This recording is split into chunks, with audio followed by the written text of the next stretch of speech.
चिराग ने अनिका के हाथ से चाट खाई। चिराग, ये टेस्टी है ना? अनिका ने मुस्कुराते हुए पूछा। चिराग के हैंडसम चेहरे पर थोड़ी शिकन तो आई। जब भी ये लड़का कुछ खाता था, उसके टेबल मैनर्स हमेशा झलक उठते थे। वो ना ही खाना खाते समय कोई आवाज करता था। अनिका का सवाल सुनकर चिराग ने अपना ऑनेस्ट ओपिनियन दिया। उसने कहा, इट्स एक्सेप्टेबल।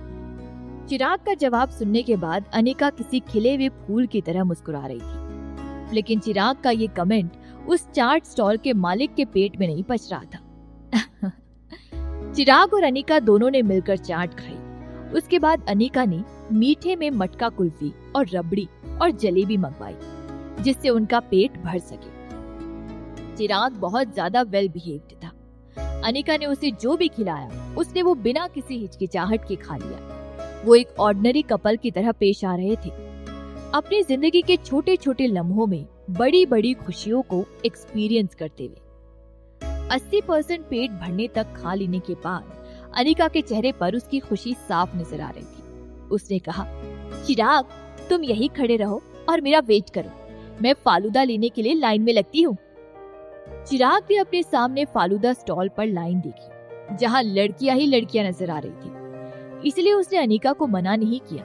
उसने अनिका को जाने दिया और देखा कि अनिका किसी चहचहाती चिड़िया की तरह उछलते कूदते हुए लाइन में लग गई। फालूदा का एक ग्लास लेने के लिए अनिका कम से कम 6-7 मिनट तक लाइन में खड़ी थी। ग्लास लेने के बाद वो पलट गई और वापस अपनी जगह पर आ गई, लेकिन चिराग कहीं नजर नहीं आ रहा था। अनिका शॉक्ड थी। वो बेचैन होकर इधर उधर देखने लगी। वहाँ बहुत ज्यादा भीड़ थी। उसे बहुत घबराहट भी हो रही थी। उसने चिराग को पुकारा, चिराग, चिराग, कहाँ हो तुम? अनिका ने चिराग को ढूंढते हुए 2 कदम आगे बढ़ाए और अचानक कहीं से 2 हाथों ने उसे पकड़ लिया। एक हाथ ने उसके मुंह पर कब्जा किया तो दूसरे हाथ से कोई उसे एक सुनसान गली की ओर खींच कर ले जा रहा था, लेकिन अनिका को कोई नजर नहीं आ रहा था। अनिका का दिल तेजी से धड़क रहा था। वो उस लड़के की सेंट को महसूस कर सकती थी जो उसे अपने साथ ले जा रहा था। वो एक सिग्नेचर सेंट था, बर्फ की खुशबू जैसा। वो खुशबू जो अनिका के लिए किसी नशे से कम नहीं थी। चिराग, तुम क्या कर रहे हो? अनिका ने देखा कि उसे दीवार से सटा दिया गया था और चिराग उसके सामने खड़ा था। उसने हमेशा की तरह उनके बीच वो जेंटल मैनली डिस्टेंस नहीं रखा और वो उसके बेहद करीब था। उसने अपना सर अनिका के गले पर रख दिया और अनिका को हक करने लगा। अनिका ने नर्वसली फालूदा के ग्लास को अपने हाथ में पकड़ रखा था। बाहर सड़क पर बहुत भीड़ थी और वो अनिका को इस सुनसान गली में लिया। किसी के देख लेने का डर, चिराग का उसके इतने करीब होना, अनिका का अपना कंट्रोल खो देना, ये सारी फीलिंग्स अनिका को एक अलग सी एक्साइटमेंट का एहसास दिला रही थी। और तो और दिन ढल चुका था। रात के 8 बज रहे थे। कुछ देर में उनके सोने का समय होने वाला था। तुमने सिर्फ एक ही क्यों लिया? चिराग ने अचानक अनिका से पूछा। अनिका ने अपने कदम पीछे लिए। हकलाते हुए उसकी आवाज बहुत धीमी सुनाई दे रही थी।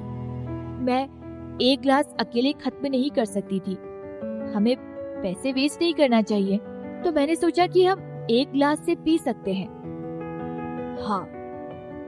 अंधेरे में चिराग की रफ उंगलियों ने अनिका के लाल होठों को टच किया। हल्की सी हंसी के साथ उसने कहा, अनिका, हमने पूरा समय साथ बिताया, एक साथ डिनर किया, है ना? अब हमें घर चलना चाहिए। तुम जानती हो ना। अनिका शर्माने लगी और जल्दी जल्दी अपने पलकों को झपकाने लगी। उसने ना नहीं किया। वो ना नहीं कहना चाहती थी, लेकिन तब उसने कुछ सोचा। उसने चिराग के हाथ को अपने हाथ में लिया। अपने लाल होठों को एक दूसरे पर दबाते हुए उसने चिराग से नेगोशिएट करने के अंदाज में प्यार से कहा, चिराग, मैं फिलहाल के लिए प्रेग्नेंट नहीं होना चाहती हूँ। क्या हम प्रोटेक्शन। चिराग ने अनिका से थोड़ी दूरी बना ली। अनिका के चेहरे को अपने दोनों हाथ से पकड़ते हुए वो अनिका के चेहरे के एक्सप्रेशन ठीक से देख नहीं पा रहा था। अनिका की आवाज सुनकर ही वो जानता था कि वो अपने आप को ज्यादा लंबे समय तक कंट्रोल नहीं कर पाएगा।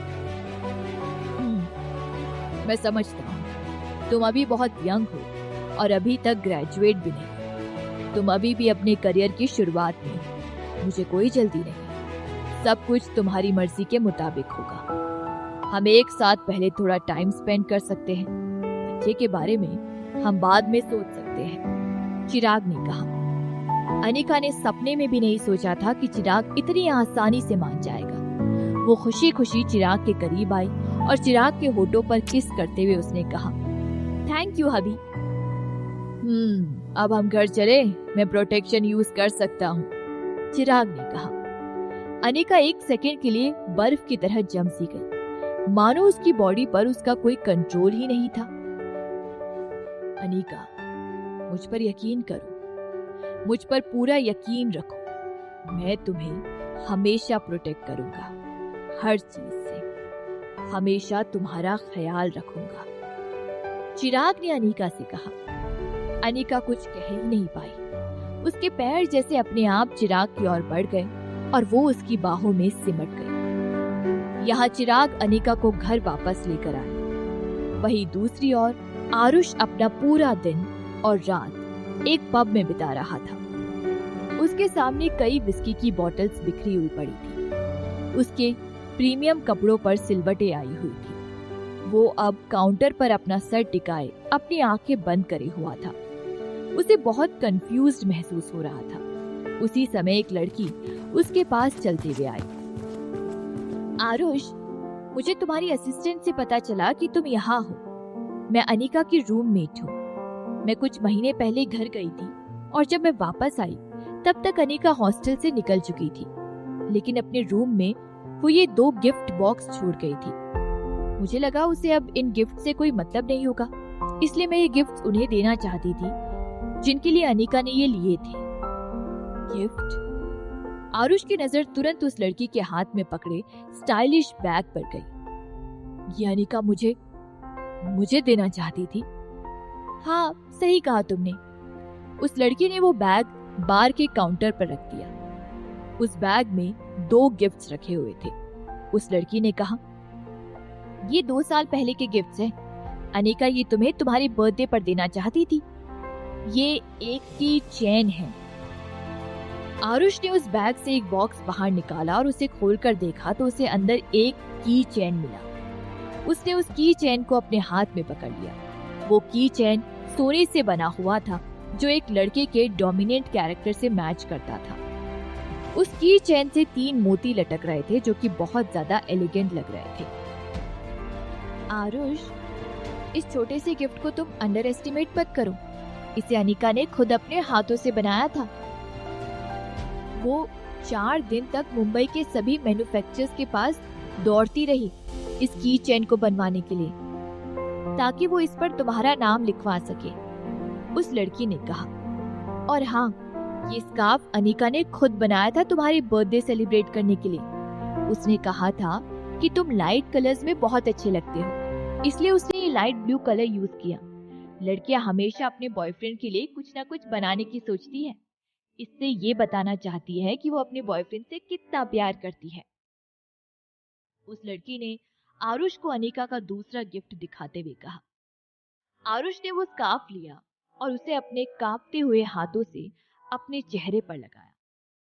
उस स्कार्फ का सॉफ्ट ऊन अभी भी गर्म था। उसने अपनी सूजी हुई आंखें बंद की और हल्के से चीखते हुए कहा, तो फिर उसने मुझे कभी ये दिया क्यों नहीं? ये तुम्हें खुद अपने आप से पूछना चाहिए। अपने उन दोनों बर्थडे पर तुम अब्रॉड गए हुए थे। अनिका ने तुम्हें हर जगह ढूंढा, लेकिन तुम उसे कहीं नहीं मिले। उसने कहा कि तुम्हारा बर्थडे बीत जाने के बाद तुम्हें ही गिफ्ट देने का कोई मतलब नहीं है। एक्चुअली उसने तो इस साल के बर्थडे गिफ्ट के बारे में भी सोच लिया था, लेकिन अनिका की रूममेट ने कहा। आरुष के सीने में दर्द तेज हो गया था। अपने उन बर्थडे पर वो अमेरिका में था और आज वो बिल्कुल अकेला था।